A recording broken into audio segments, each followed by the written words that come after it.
Wait for Thomas to give me the thumbs up here.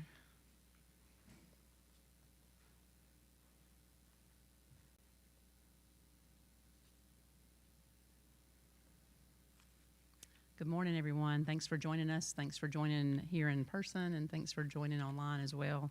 We're going to start our lesson with a true-false quiz for you.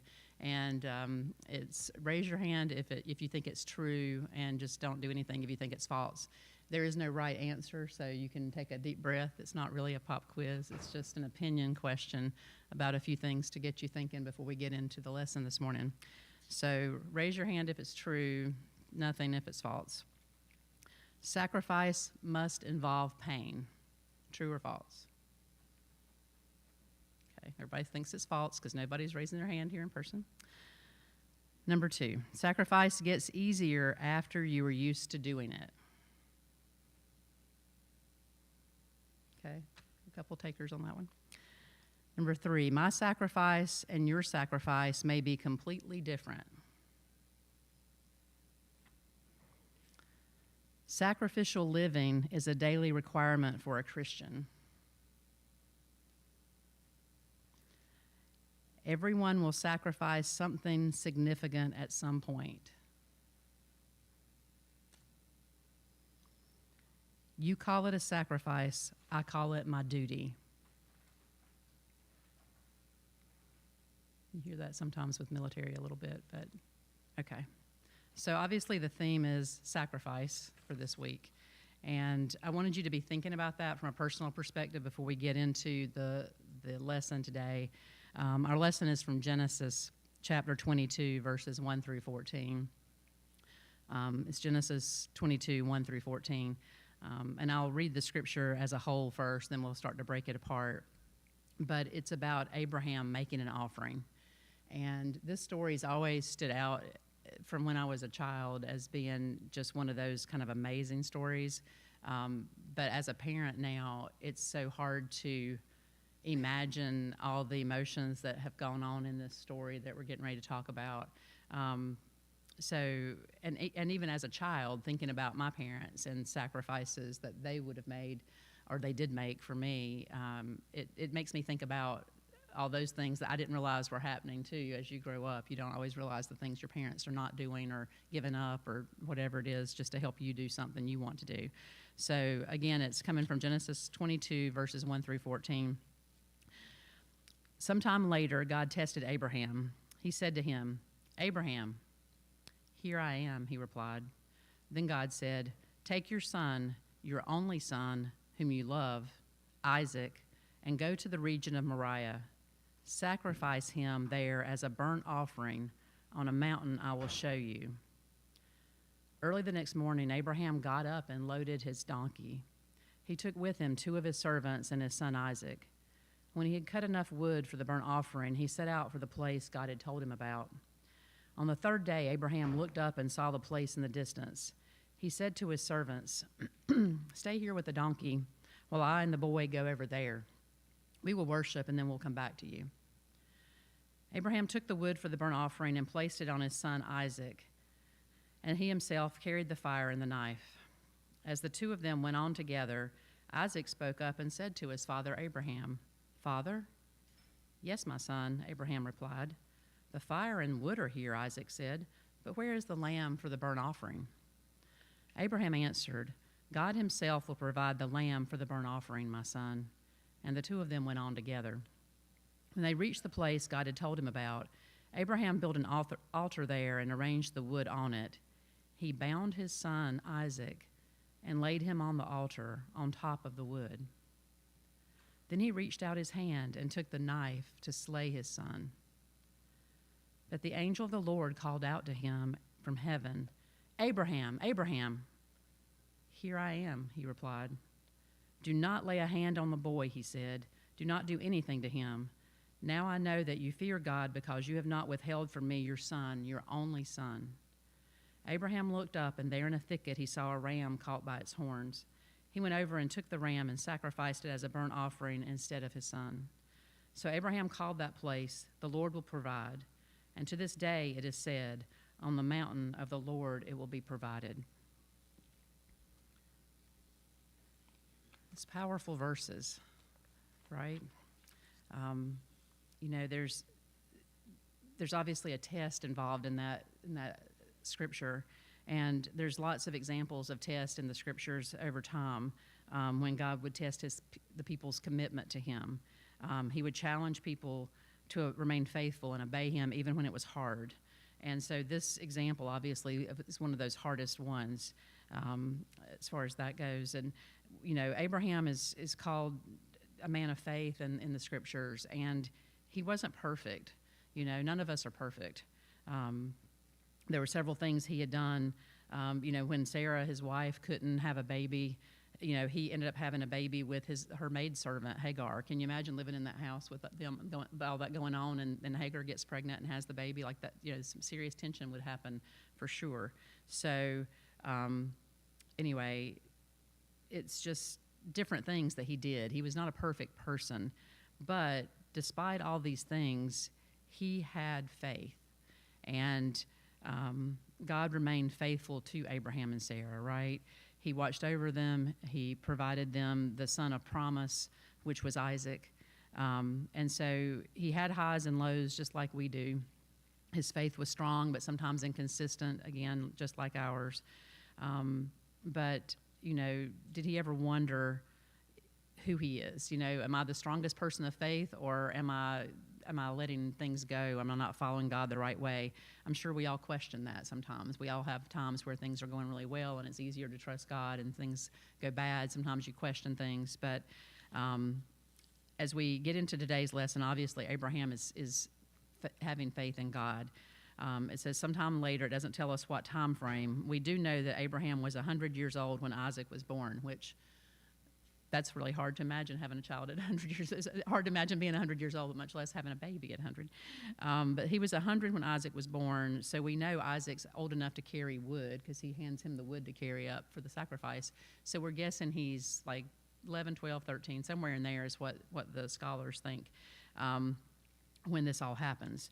And it says, then God said in verse 2, take your son, your only son whom you love, Isaac, and go to the region of Moriah, sacrifice him as a burnt offering.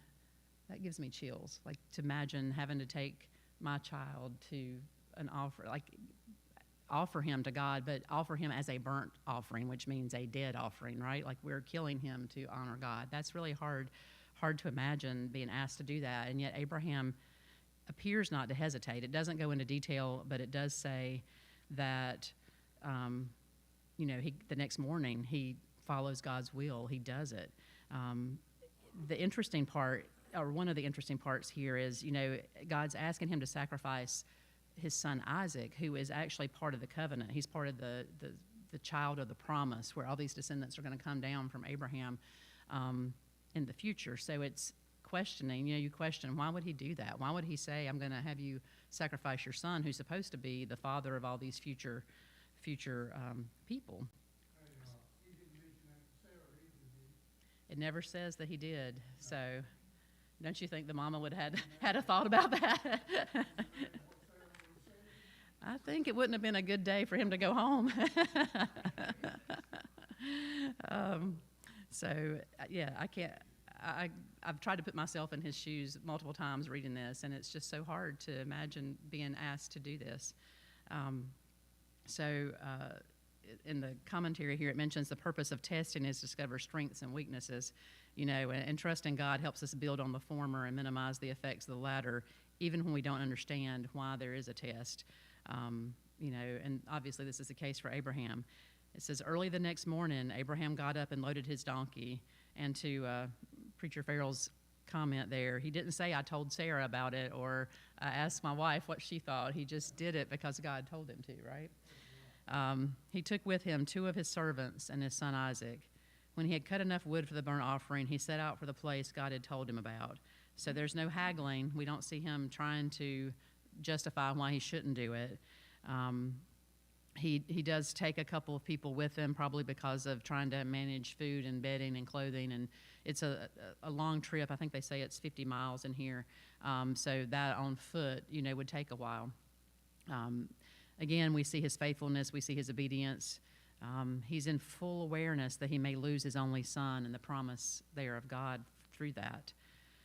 It says, on the third day, Abraham looked up and saw the place in the distance. So 3 days pass, right? This is taking a long time to get there. So again, putting yourself in Abraham's place.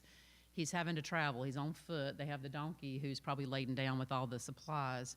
And he's walking with his son, knowing that when they get there, he's going to have to sacrifice him. So imagine all the thoughts, 3 whole days of walking and thinking and spending that time with his son. It says in verse 5, he said to his servants, "Stay here with the donkey while I and the boy go over there.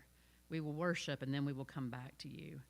So, was he intending to lie, or was his faith so great that he knew God was going to provide, or he trusted God to provide some answer there? But he says, "We'll come back to you." So in verse 6, it says, Abraham took the wood for the burnt offering and placed it on his son Isaac, and he himself carried the fire and the knife, as the two of them went on together. So again, they're taking it from the donkey, taking it from the donkey into actually carrying it the rest of the way, and that's where Isaac's having to carry it. So, we picture Isaac being the age of some of these young guys over here against the wall, like he's probably somewhere around Maddox or Jackson's age or something. It's what I'm guessing. So I kind of picture them as I read this today. So again, he's asking his son to carry that wood that he knows he's going to have to put him on. Like, just the sheer scariness of that as a parent. In verse 7, Isaac spoke up and said to his father Abraham, "Father?" "Yes, my son," Abraham replied. "The fire and the wood are here, but where's the lamb for the burnt offering?" So he's old enough to realize there's something missing here, something kind of important. We have to have that animal that we're gonna burn on this offering. So again, it tells us that Abraham hasn't told Isaac the whole story yet. He doesn't know what all's going on at this point. And it makes us wonder what conversation they have had during this 3-day trip that they've had together. Abraham answers in verse 8 and says, "God himself will provide the lamb for the burnt offering, my son." And the two of them went on together. So again, Abraham having faith that God's going to provide this lamb one way or the other. He waits for God to provide. He's given God that chance to provide this miracle of sorts. In verse 9, when they reached the place God had told him about, Abraham built an altar there and arranged the wood on it. He bound his son Isaac and laid him on the altar on top of the wood. Now I'm thinking, as I picture these young men who happen to be joining our class today, if your dad started trying to wrap you up and bound you and put you on a pile of wood, you might fight back, right? You might be like, "Wait a minute, something's wrong here. This doesn't feel right." I'm thinking they're big enough they could do that, right? They could fight back. They could probably. I think Jackson could take Jared, but anyway, I think they would fight back. I think that they would, or they would question what's going on, and it doesn't give us any instruction here of what actually happened or what was said between them. So that Abraham, for that to actually happen, we know Abraham's over 100 years old here too.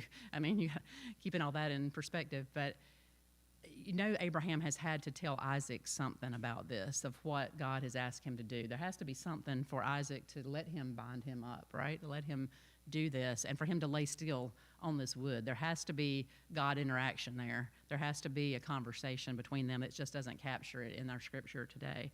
But there has to be something going on there. So, and it mentions here the altar. We picture an altar like a big built thing in my mind, but it says here in the commentary, it may just be a simple pile of rocks that he's making. It may not be a real tall thing that he has to have Isaac be on, but still, it's some type of altar. In verse 10, so we imagine Isaac laying here all bound on top of this wood on this altar, and it says, then he reached out his hand, this is Abraham, reached out his hand and took the knife to slay his son. So he brings the knife that he has, and I can't imagine Isaac's feelings laying there and then seeing Dad with this knife in his hand, and he's probably raising the knife, and I can't imagine the dad's heart of how he feels with this, knowing he's trusting God and, yet this is what God's told him to do, but he's going to have to kill his only son. So hard to imagine. It says, but verse 11, but the angel of the Lord called out to him from heaven, Abraham, Abraham. Here I am, Abraham says again. Makes me think of the song, Here I Am, Lord, right? You know, how can I follow you, Lord? Here I am. The angel doesn't just, show up, but he hears this voice, and he knows it's an angel of the Lord. It says that when God and Isaac both called to Abraham, the man declared his presence by saying, Here I am. He had not deviated from where he was expected to be.